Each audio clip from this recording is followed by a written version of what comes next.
The first step to painting countertops is thoroughly cleaning them so that the paint can adhere properly. Using a scouring pad is a good idea to ensure that the surface is perfectly clean. Next, mask off anything you don't want painted with painter's tape before you begin applying the bonding primer.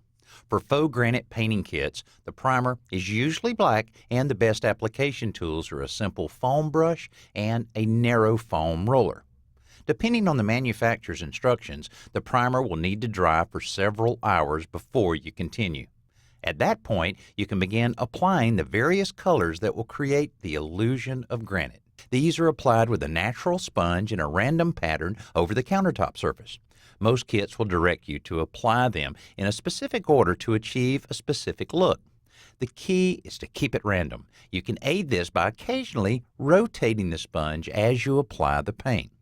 As the counter starts taking shape, you may want to add some diagonal lines of the darker colors to create the illusion of veins that are in natural granite, or even use a little of the black primer on an artist brush to create smaller veins. Finally, soften any hard lines with the sponge before leaving it to dry. Once dry, you can apply the first coat of sealer.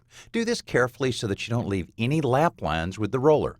The sealer has a glossy finish, so lap lines and bubbles will be very obvious once it's dry. The last step is a second coat of sealer, and then you have a beautiful countertop.